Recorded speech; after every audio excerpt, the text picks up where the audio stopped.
The lights may have dimmed on the surface, but behind the velvet ropes and filtered Instagram stories, the shadows had begun to move, and in those shadows stood Erica, her voice trembling yet laced with iron as she stepped onto the metaphorical stage of accusations.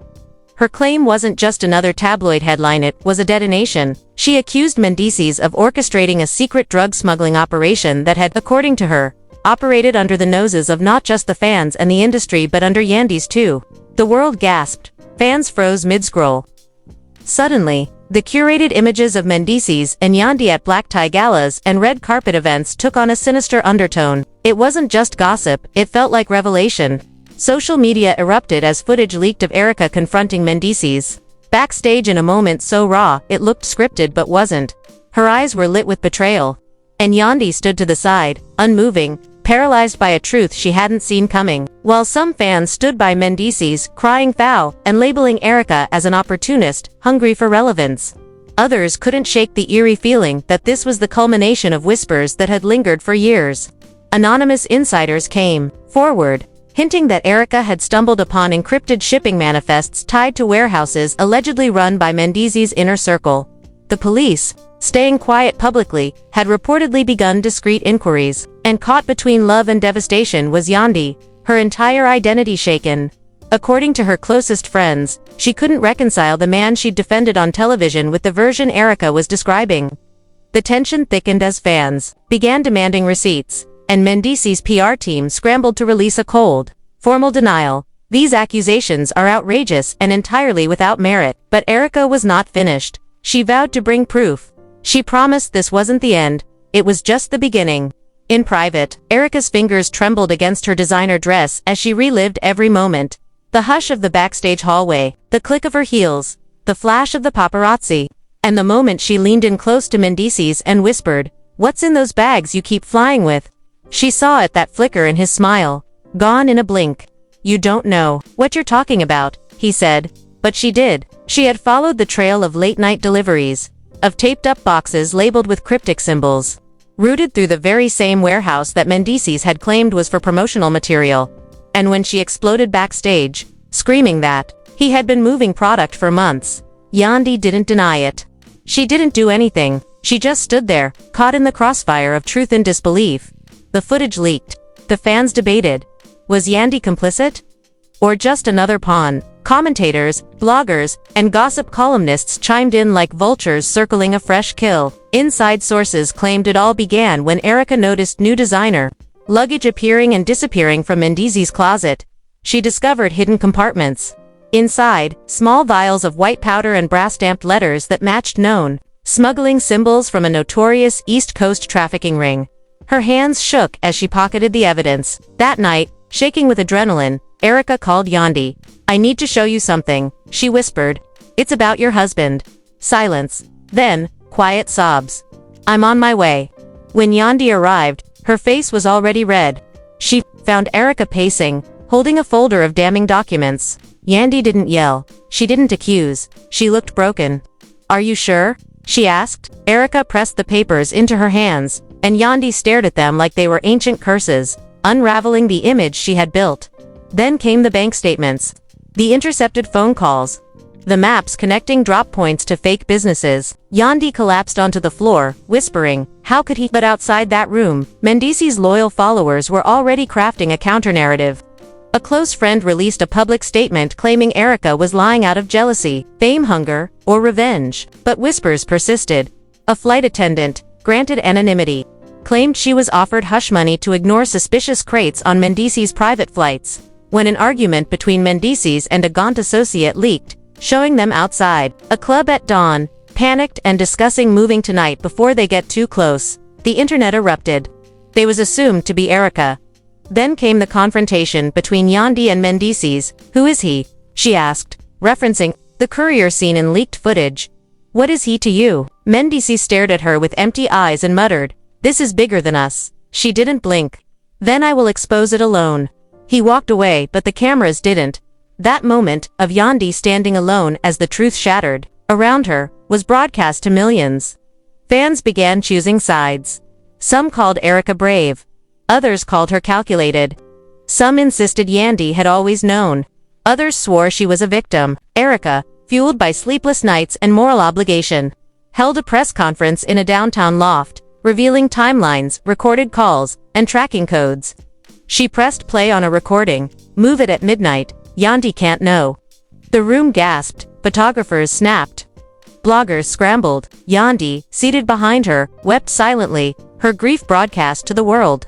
Meanwhile, a rival network aired footage of Mendeecees arriving at a hotel, flanked by lawyers and security, denying everything. But fans noticed the way his hands shook, the way his voice cracked. The illusion was fading. In the background, Yandy texted Erica, "We need to talk." The reply came fast. "We faced them together." They weren't just co-stars anymore. They were allies, soldiers, survivors. Together, they traced shell companies, gathered receipts, and interviewed the whistleblower, flight attendant. She brought flight logs, video from the jet, names of shell firms. The final nail. A cryptic text. To Yandy, "Meet me at the old warehouse. I have proof." She went alone, fearless. The man who met her, a former associate, handed her an envelope before disappearing into the night. Inside, photos of crates marked with Mendeecees' signature. Video of an exchange under a bridge. Yandy crumbled too. The ground. The truth confirmed. Leaks hit the blogs instantly. Yandy's midnight meeting. Mendeecees' fury. "Find the snitch and shut her down," he barked. But it was too late. The truth was out. Erica and Yandy handed everything to a respected investigative blog. The blog published a bombshell. A coordinated smuggling ring masked by charity events and celebrity endorsements. As headlines exploded and fans called for arrests, Mendeecees released a video. "I'll cooperate," he said. "This is a smear campaign," but his voice lacked conviction. Yandy watched it silently, feeling nothing but clarity. She texted Erica, "What's next?" The response was simple, "We finished this."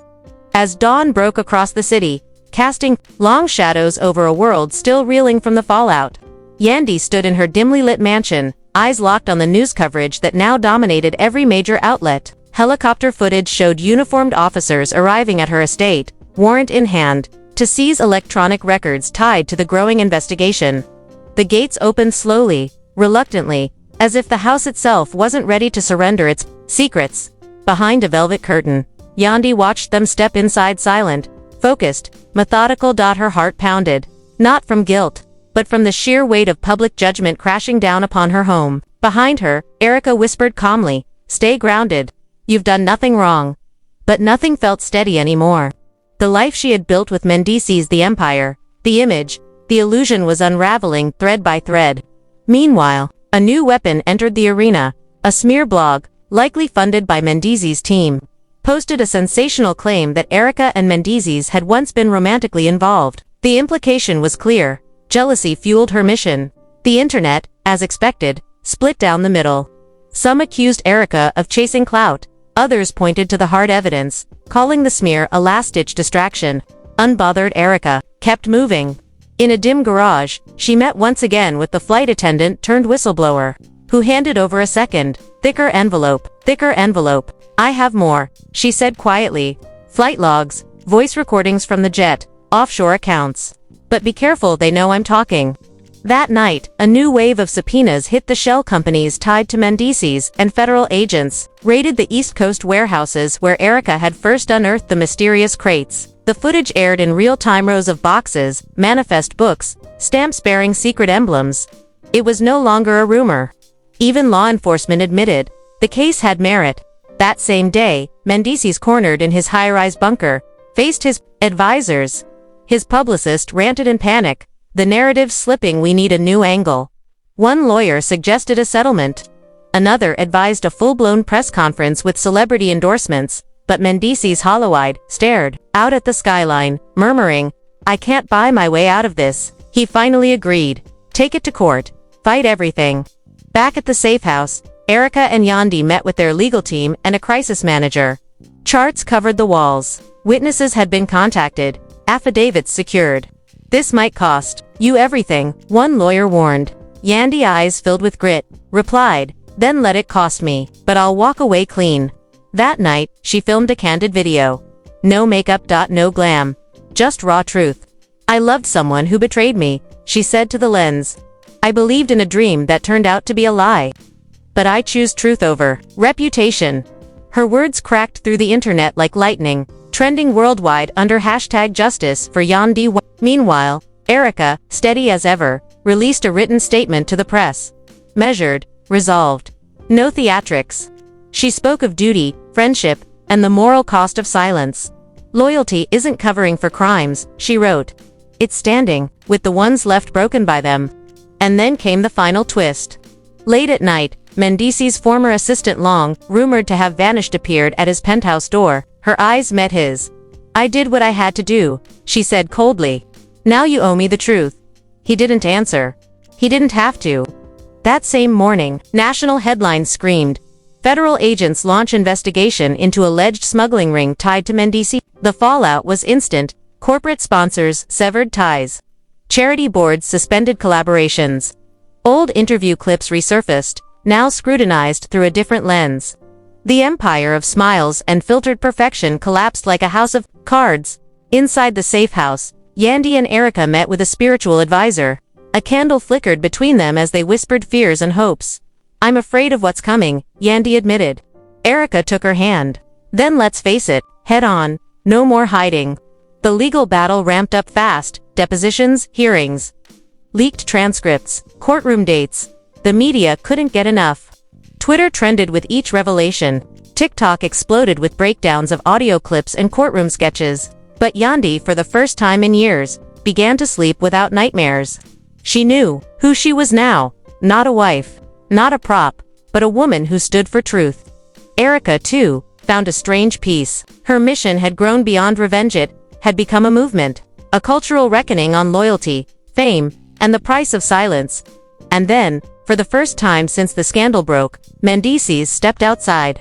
Surrounded by cameras and reporters, he raised his hand and said only, I have nothing to say. Yet, the world watched him disappear back into the building, a silent man at the center of a very loud storm. Back in the safe house, Yandy sat beside Erica, watching it all unfold. He changed everything, she whispered. And now, Erica said, so did we. What had begun as a private betrayal had spiraled into a national headline. A courtroom showdown, a dismantling of image and illusion. In the days to come, court transcripts would surface. Witnesses would testify. And yet, no matter what the outcome, two things had already been made clear. The empire Mendeecees built wasn't as clean as it seemed. And the two women at its center, Erica and Yandy, refused to be anyone's silent casualties. They had chosen the battlefield. They had brought the receipts. And they weren't turning back.